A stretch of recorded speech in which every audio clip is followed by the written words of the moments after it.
The thing I'm most passionate about these days is freedom from addiction. That would be freedom from, for my kids, drug addiction, for myself, food addiction, and just basically just freedom from any addiction, period. It's been a journey. Freedom is actually a really good word for the recovery process because addiction does enslave you. It's just an insidious thing. It's just one of those things that can sneak up on you without you even realizing it, without you even wanting it to. So, where do you go for help, support, and advice? There's a lot of self help groups out there. The thing that seems to be most successful even in studies, have been the 12-step groups. I am a huge proponent of the 12-step groups. They have really helped me and my children. AA is probably the most famous 12-step group. The ones that I'm familiar with are NA and Nar-Non. NA is for the addict, and Nar-Non is for the family of addicts because it really is a family disease. It's something that affects everybody that it touches. Addiction can seem overwhelming, and I believe that that's really why they broke it up into the 12 steps. It's such a huge thing, dependent on so many factors, that it seems to be something that overwhelms most people. And actually, really, they just focus on going step by step, and the first one is absolutely the most important. From the first step to the 12th step, each one gets progressively difficult and progressively helpful at the same time. As you move forward, you go in a natural logical progression. I'm going to go ahead and outline each one of these steps and what is entailed in each one. Step one is simply acceptance, accepting the fact that you are an addict or that you are the family member of an addict, and also accepting the fact that we are powerless over the addiction and that the lives are not what we want them to be and that they are unmanageable. That is the first step, is accepting who you are. Step two is the belief, the faith, and the hope that there is a way to restore sanity. Also, the belief in a higher power greater than ourselves, whether that be God or whoever you come to know as God.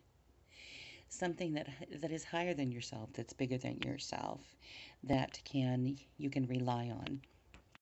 Third step after acceptance and hope is a willingness to make that decision to turn the will and the lives over to the higher power so that we have an accountability to someone higher than ourselves, so that we have hope for that sanity and serenity in our lives. Step four might be the most difficult part of the whole process. Looking inside yourself, taking that inventory of the things we've done and the things that we need to do to improve. But it is the first step to understanding ourselves and to moving forward without the baggage in our lives. The next natural progression, step five, self-disclosure, admitting to God, ourselves, and another human being the natures of our wrongs. This sometimes is even more difficult than step four. Admitting to other people is not a fun thing, but it is vital. Once that's accomplished, is the building block of step six, entirely ready to have God remove all these defects of character. That's a tough one too, because we've lived with these defects all of our lives. They haven't served us well, but it is hard to give up things that are familiar, even if they're bad. So once you're ready to have them removed, step seven is to ask your higher power to remove them. Sometimes that's one of the hardest things that we also do as well, because we do have to be willing to let them go. And that's a really, really difficult thing to do when you're so familiar. Unfortunately, most people that have struggled with addiction have harmed other people. Step 8 is to make a list of all the person we've harmed, making sure that we, get a good accounting of the things that we've done within our addiction, and be willing to make amends to them all.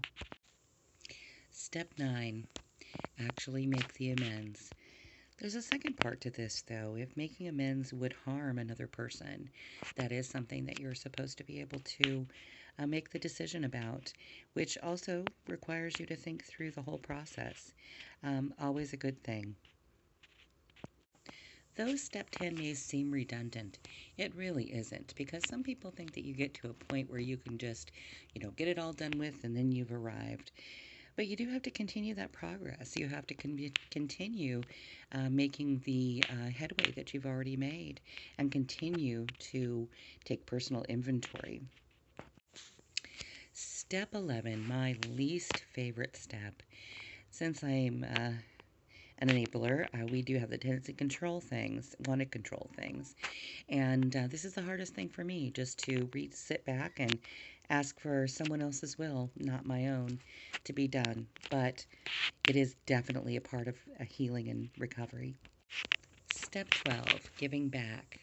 After you've gone through the steps and you feel comfortable, it is definitely something that you do need to do to give back. And I love the quote, and that really says it.